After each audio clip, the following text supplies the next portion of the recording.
Mary Matero Sugar Batiwe. Bare wera. But we saka mananka kusunga wino yo. Iwe kutali twafu manka kusunga wino. If you debate, lungu takwa tomufi. That's why tachirama debate takwa tomufi. No mba uli kutateka wenu wa ufi. Talepo mufi. Lungu tabepo mufi. No mba ala kubepa iwe nabali kushindawa no kushindawa. Tapa nefa kutashapa. Tapa no kutulole chula iwe. Ule chula meni matukere shu. Chongu tukire ndia utuko munkalo wakwa echechi. Ninkalo ule chimundule. Chani bipo mutima. Chongu tukire. Tamwa teka nyeni bane teka nyeni. Okay, le kabalande ko bambi. Le kabalande ko. Nala kutumina ko. Wamfo. Okay, bye. Hello. Hello.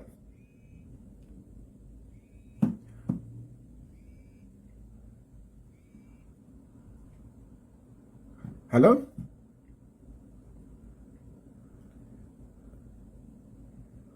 Hello? Hello? Yes, please. Yes, how are you, Mr. Tayali? Fine. How are you? Good. You see, the problem, what is happening now is that people think that they own Zambia. But the most important thing, every Zambian citizens, just like we who try to oppose you and other people, we must be in a position to understand and say Zambia belongs to everyone. We have got the opinion, we have got to say on the affairs of the country. And what is happening now is that people are afraid to speak out on the affairs of the country because they are afraid of the regime. I wouldn't even tell you my name because I'm also planning to stand, but I'm also afraid of what people will try to start planning so that they keep on blocking other people to be on the ballot paper. But what is important is no one wants Zambia. Yes. We had found our forefathers here and we have been born here and others will come after us. And one thing that we have to be very particularly sensitive is immediately HH was sworn into power, people started the agenda to say UPND until 2090. Little we did not know that this was an agenda to try and nullify each and every constituency where they would now start putting their people and have the majority in parliament so that they are able to manipulate and change the constitution and then we go back to one-party state in the Kaunda's regime. We didn't pay attention when people started talking like this. And now things are manifesting. Each and every opportunity where they should have just a chance to remove someone from the seat, manipulate it, go for by-election and put their own people. This is what they are targeting. That's why you see ECZ and these other government arms, they have removed the people who are supposed to save the constitution with their heart. They have put their people that they can manipulate. This is what is dangerous at the moment. Where your opinion and other people's opinion are not supposed to be taken into consideration, but what they say. If you look at the woman just from Lusaka, the one who was caught, we are talking about giving us a direction. Today you come and write to me. Tomorrow, instead of you being remorseful of the right and giving me an opportunity that you are going to correct what you messed up and you are going to take this direction, again you will come and give me another right. It is not giving direction to the country. Me, I used to tell people in my house to say, I am not seeing a vision. We have got cadarism, but I'm not seeing the vision of the option people want to put. Today I challenge them to say, okay, fine. We have changed the government, but what have you changed in your life? Me, I get paid in dollars, so if the dollar is high, I'll benefit. But now let's look at what is happening. An ordinary Zambian person who is getting a salary of 6,000, is he able to afford even to buy school shoes, to take the children to school, and able to lend and being in a position to save the little? Nothing. But when you speak about to say, if international person, but PF, they are not insulting. Now, who is insulting? Yeah, thank you, my brother. Thank you. We used to say, no, PF, they're insulting. And to be honest, I owe nothing against Chilufya. But I believe as a parent, if I'm embracing people who are insulting women, whether wrong or right, that means I've got the same heart. I am just keeping it, but I will take an opportunity to find someone who I'm going to pay to go and utter those insults. Yeah, sure. Thank you, my brother. Thank you. Hello? Yes, good evening, Mr. Chilufya Tayali. Good evening. How are you doing? Huh? No, I'm okay. Okay, I think for me, let me just share my opinion. Because I think what I've noticed is that, sir, you might be a very good public speaker, but unfortunately, you lack political maturity. That's why you are always flip-flopping. There you talk about this topic and support this person, tomorrow you change, no, this person was wrong, I want to support this one. So I think, the best thing sometimes to do is just keep quiet and observe. You just don't like what I'm saying, so you want me to keep quiet? No, I'll be talking and listen. I like what you are saying. I like what you're saying because you're expressing yourself. That is okay. Yeah. But so don't tell me to keep quiet. Let me talk. Those who agree with me, they will agree with me. Those who don't agree with me, they will not agree with me. So it's okay. Don't agree with me, but please don't ask me to keep quiet. Okay? So please go ahead. You cannot agree with me. It's okay. I don't mind. But please just don't ask me to keep quiet. So go ahead. You know where the problem is? Yeah. You can have people that are supporting you here, but trust me, the moment you find yourself in prison, Hold on a bit there. I like how you are coming out. The moment I find myself in prison, do you think I have done something wrong that deserve that warrants me to be in prison? Personally, I think so. Okay, good. I like you. Wait. I like you. Tell me what I've done, which should take me to prison. Tell me. Number one, I would say inciting tribalism, where you are, I can say you're bringing in division in the country by falsely accusing the president of being a tribalist, of which is not. Okay, wait a minute. So, from my point of view, I think that Hakainde Hichilema is tribal. Okay, that is what I think, isn't it? And you don't agree with it yourself, isn't it? I do not agree with it. So, by the fact that is what I think, that is my opinion, do you think I deserve to go to prison? Do you think that is inciting? By holding my opinion, you don't agree. Wait a minute. You don't agree with me. So, have I incited you? You are here, you're not agreeing with me. Have I incited you? No, you've not incited me because I'm a reasonable person. Exactly. But No, I mean, you have your opinion, I have my opinion, and the others will also have their own opinion. And by the way, when I talk about these issues, when I talk about these issues, I back them up. And I can give you an example of what I'm talking about. When you look at the appointment of Hakainde Hichilema today, if we run through the appointments of Hakainde Hichilema, who are the majority and where are they coming from? Who are the majority and where are they coming from?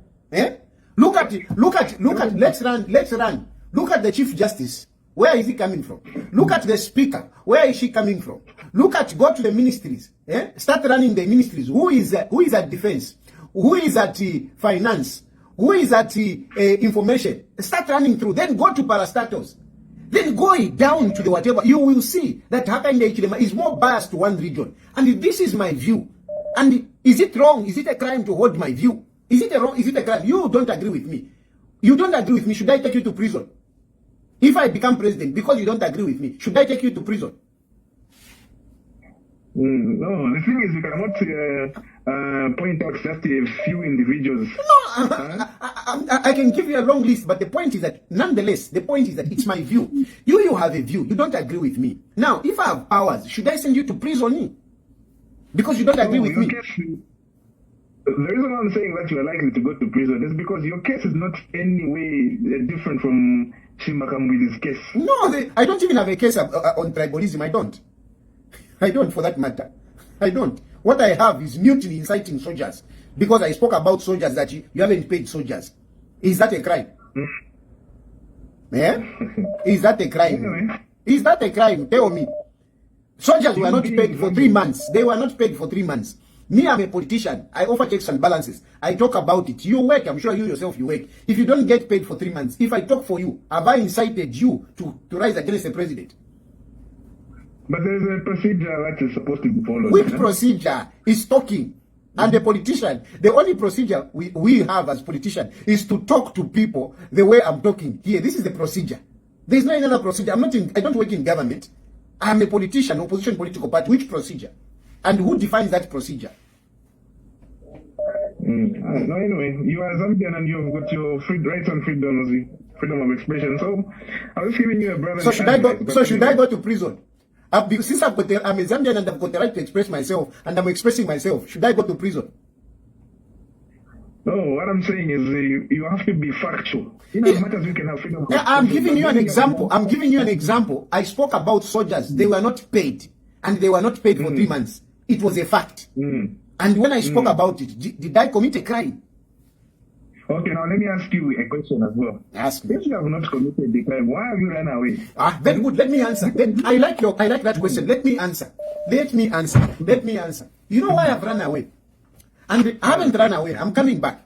But nonetheless, the point is, you see, today, it is not about the facts that you bring before court. No, it is not. Our courts are compromised. Our courts are being controlled by those that are in power.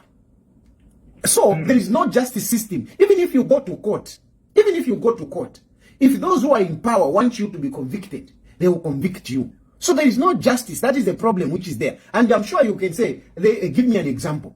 I can give you an example. My own case, that I assaulted a police officer. When I didn't assault a police officer. But I was convicted for having not committed a crime. So, even the issue that you are talking about to say, you have got other cases, inciting soldiers. I'm a soldiers that were followed for 3 months. Now, Landapo, at you are inciting them. Do you think that case is even supposed to be in court? So that is why we are now scared to go to face to face the judges or to go in court, because it is not about the truth. It's about what Hakainde Hichilema and his friends want. It's about what Gilbert Piri wants. So we don't have what to hold on to. We don't have. We have become vulnerable in our own country. We have become vulnerable. We can't go to courts. That is a problem, Wana. So now your intention is to seek refuge elsewhere. That is a discussion for another day. Hello? Hello, good evening, Dad. Good evening. I was even mixing a PPL sick. You're not going to pick up my call. I was like, what is that in team, It's like, this phone call is like it's a lottery. It's like, I'm calling the right person. Okay, my contribution, I've been following what you've been doing, and I like what you've been doing, and of course I understand why you decided to flee from Zambia. Truly, indeed, it is very hard for you today here in Zambia to have a fair trial, because many Zambians may not see this, but our judicial system today has been compromised. And many Zambians are going to say, no, but the fact is, even if you are to be here, you are never going to receive a fair trial. Today, maybe as we are speaking, you would be in prison. Today, of course. Speaking, you would have. Yes. Sure. So it was never a case, it was never an issue. Like, for me, I understand why you opted to do exactly what you did. And in fact, you're in full support. Coming back to the issue at hand with Hakainde Hichilema, the UPND, the PF, and the biggest fear that the UPND has today, ECL. Before UPND formed government here in Zambia, we had issues like the issues of gassing, we had the issues of market burning, and UPND by then was in opposition, and they kept on pointing the finger on PF. They're saying, no, PF is the one who's gassing their own citizens, PF is the one who's burning markets and FDCD. Today that the UPND is in power, they're failing to prove the people that are behind gassing, they're failing to prove the people that are behind the burning of markets. Now, it makes one to begin to think and to realize that UPND, initially, they were the one in charge of gassing. They were the one in charge of the burning of markets. Like, the strategy for UPND was to make Zambia ungovernable for PF. They had to make Zambia ungovernable and put the character and the personality of Edgar Lungu in question, making him look like a thug when in fact, Hakainde Hichilema, he himself and the UPND, that is a government of thugs. That is a group of people who are willing to stay in power at any means possible. Any person who speaks against the UPND, any person today who's going to rise and stand against the UPND, I'm telling you, it will be Chilimonga Tibasha Muliro. And any person who dares to stand against UPND, you have to walk on that fire, and that is your life. And any person who's going to die in the fight against UPND will be like collateral damage. Because Hakainde Hichilema and this team, they are willing to do anything. And when I say anything, I mean anything to stay in power. The only problem is that the people that are supporting UPND, the people that are backing Avena haka in the It's like, well, so they are too, I don't know, they are too blind for them to see really what is being cooked, what is happening behind their backs. Because what haka in the want to do is just to have a touch on the Zambian constitution. And he believes that if he can begin to change and twist the constitution, UPND, they will stay in power at their own terms. Now, that's not the Zambia. For instance, in 2021, myself, I voted for Hakainde Hichilema. Thank God, it took me 3 days to realize that the man was lying. Because in the 3 days that Hakainde Hichilema became president-elect, he gave a press briefing. In that press briefing, he talked about 2 things, of which in the same press briefing, he did the contrary. He said he was going to govern with the law. Within the same press briefing, he said he was opening Prime TV, I bet it was Prime TV or Diamond TV that was closed up by PF the time when PF was in power. Now, the way that he was able to open Prime TV, he never went through the judicial process. He had to open Prime TV by the word of mouth. When Prime TV or Diamond TV was closed through the judicial process, that tells you that he's a sugar coated. He wants to say things that he knows that some Zambians out there might want to hear, might want to listen to. And this is what he's been doing. He's been ruling based on propaganda. They have no solutions whatsoever. They have zero solutions for the Zambian people. And I'm telling you, they hate anybody who speaks like this. They hate anyone who can just check them up for what they are. They don't like that. Thank you, my brother. Thank you.